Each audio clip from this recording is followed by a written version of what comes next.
Today's subject, I get a lot of emails about this subject weekly, and I just put up an instructional video of protection training, barking on command while holding the body while moving,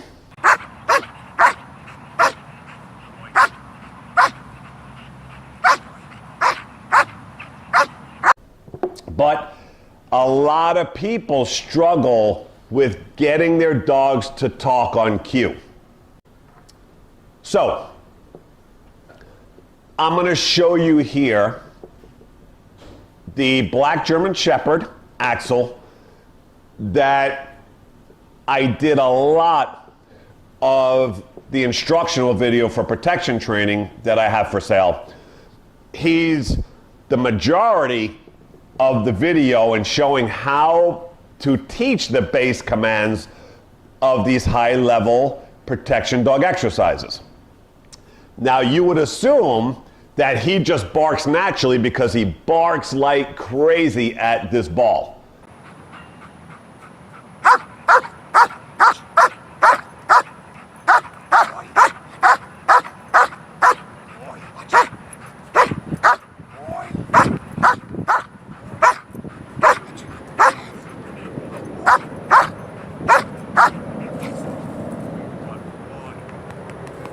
So I'm going to use him just as an example, just to give you an idea of how I got him to speak on command, because he did not speak at the ball in the beginning when I first started with him with this exercise.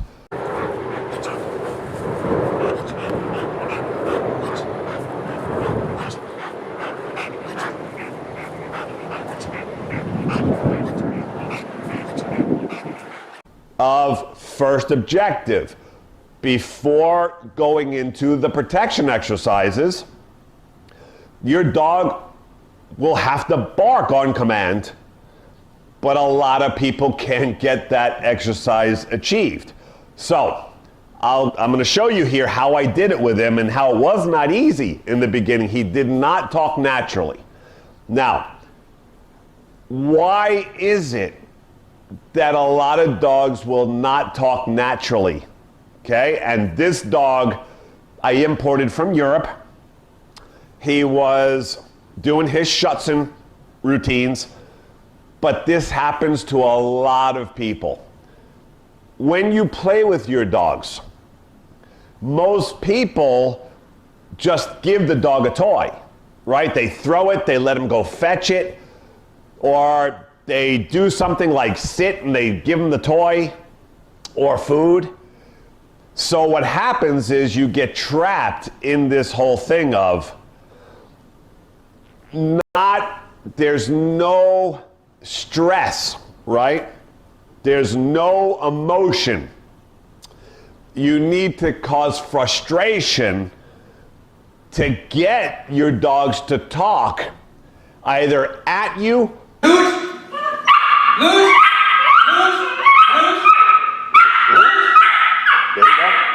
right?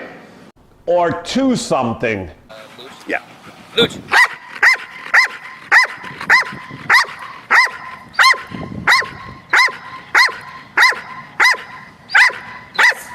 Yes. Yeah. Okay. Right? That they want. For example, one of their toys, or if they're obsessed with treats, it's just you choose whichever route. I'm using a ball here in this example because Axel absolutely loved playing with any kind of ball, okay?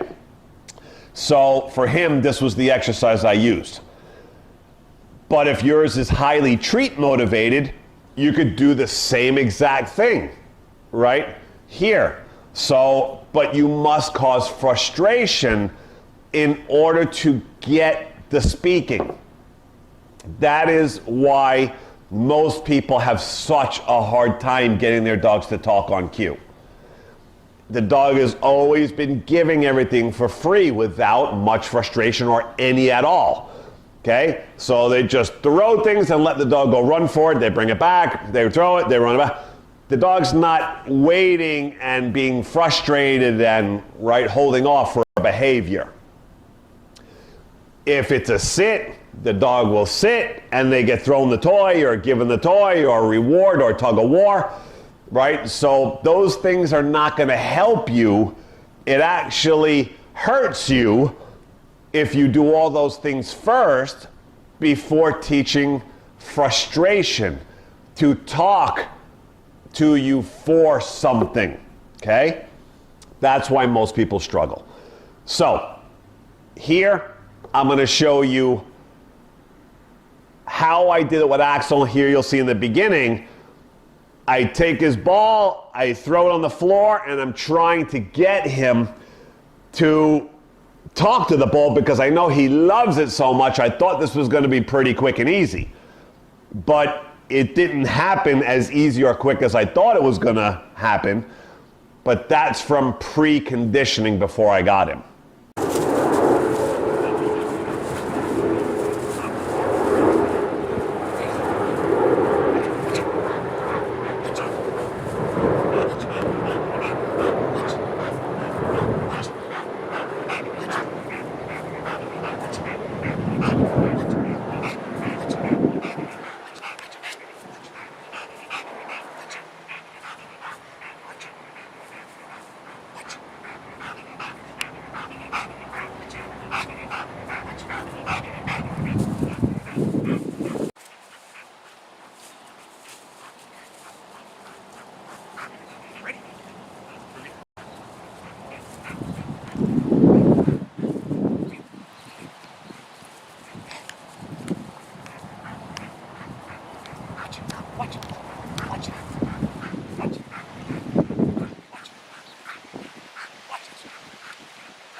So here you'll see I throw the ball, I'm holding him back, holding him, and you see there he's trying to talk, right? But he's just gasping air like it's a wanna bark at it, right? And he's looking at it, and he has a little bit of air coming up from frustration, but he will not get a bark out to it.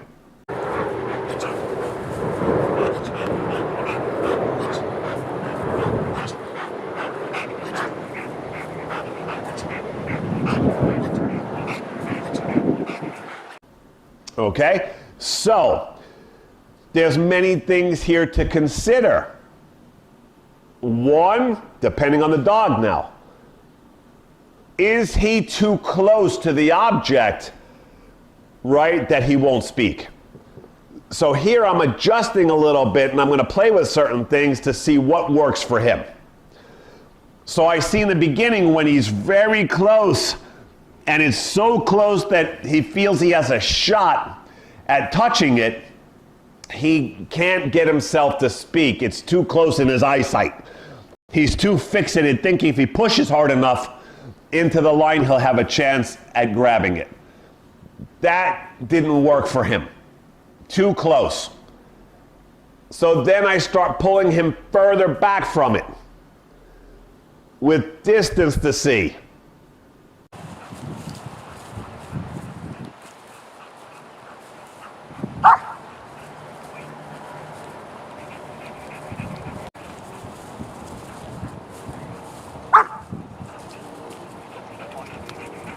Now, okay, now I get one bark.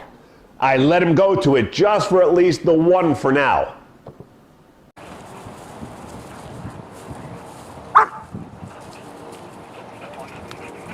Okay, and then I'm holding him back. And then I start to get now multiples, right? I let him go.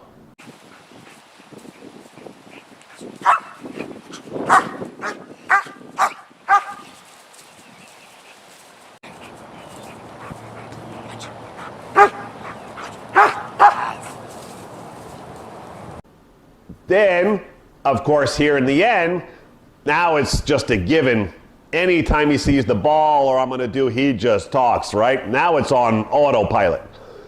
So here you see when we were doing the exercise without the leash on now, and I was teaching him to hold there next to the leg and bark at the ball, there, my piece of cake. It was rah, rah, rah, and him jumping up and down next to me without a leash on, knowing he cannot pursue it and go towards it. Right now, the talk is on auto.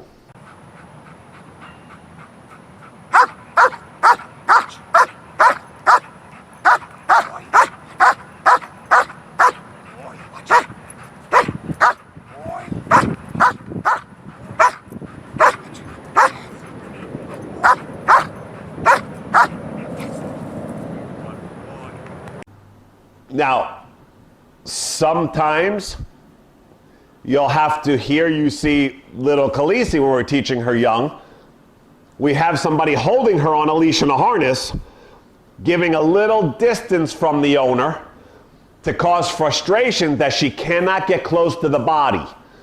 That gap in separation, that she can't close that gap and get to the owner's feet, makes her get frustrated from that gap and hey, you know, why are you so far, right? And we got the talking because of the gap and opening not being so close to the owner. Loose! Loose! There you go. Right? Crazy loose! And backwards then. Right, Now, we want her to stand. So you're going to come closer. Right? Now, step back. Now. Loose!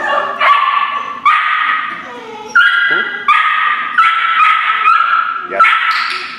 And here, this was one of my subscribers on YouTube in Austria when he was teaching his Doberman how to bark on command at a ball as well. He tied her to a pole with a harness and got distance and caused frustration from the distance and wanting the ball.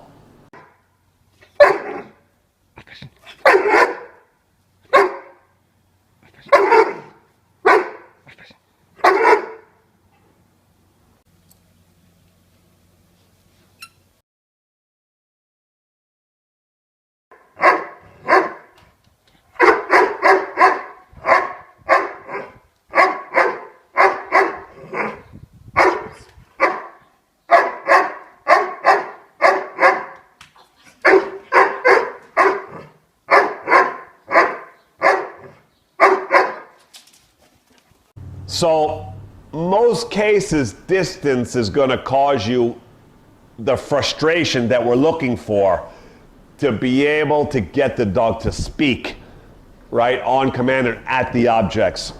So this is really, there's a little game to this of checking with your own dog. But I would say to everybody, start with a little distance first and try to work it from a little distance, because when they're too close to you or the object, they just fixate because it's so close in their face that the talking generally doesn't come out. So start that way, give some distance, and you'll probably get it much quicker with some gap. And if anything, you're trying another little form is, I move the dog, I could kick the ball with my foot, make movement and stimulation, try to move them and keep some gap, keeping the toy moving, holding back and kicking it and making that prey drive. But you gotta hold again a little distance and see if that'll work. So there's many versions and different ways to try to get a dog to talk. Now here, just as a same concept, I'm teaching this dog that when the owner falls to the floor, to talk on cue. Good girl. Good girl. Yeah, good. Right? So the owner has a little issue that it's possible in her life, that's happened to her before, that if she falls, we want the dog to talk at her, right, to alert people that she has fallen. So the way to do this is we're teaching to talk at her, not away from her to people, because it's very difficult to teach externally, but same concept of frustration.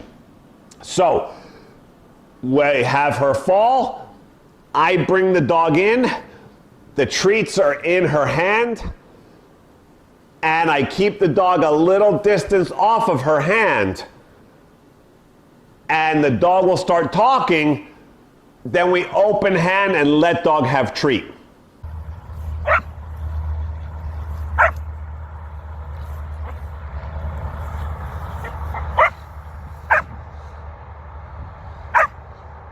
Good. Good.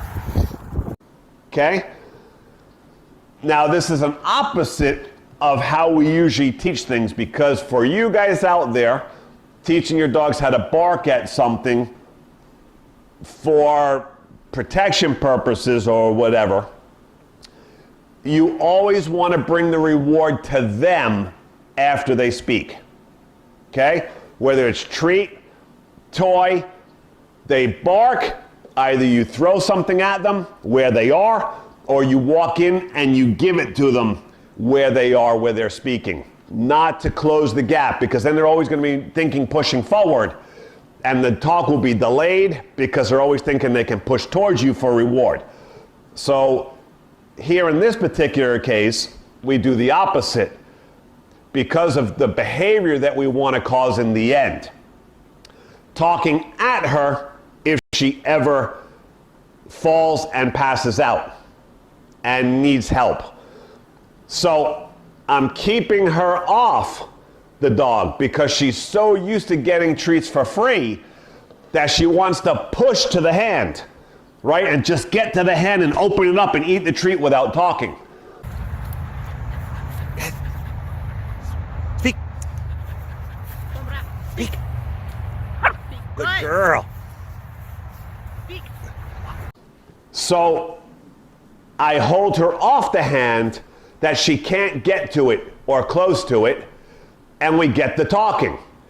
And in this particular case, the cue for the dog is when the girl's hand opens up, means she did it well, and the dog is allowed to close the gap and get the treat out of the hand. Speak. Speak. Good girl. Good girl. Good girl. Good girl. Yeah, good. Very good. So doing this opposite of how we would do it with the public, with the talking, okay? Only difference. But I had to cause that little gap that the dog can't touch the hand with the nose to get the talking. Good girl. Good girl. Good girl. Yeah, good. Very good. Okay, if the dog got too close and tried all the time, it wouldn't talk. It just wanted to push the owner into opening the hand to let go without any talking. So there's many different variations of how to do speaking on command, depending on the exercise that you want done in the end, the outlook of the exercise, how it needs to be performed in the end. So till next time, Richard Hines, Miami Dog Whisperer.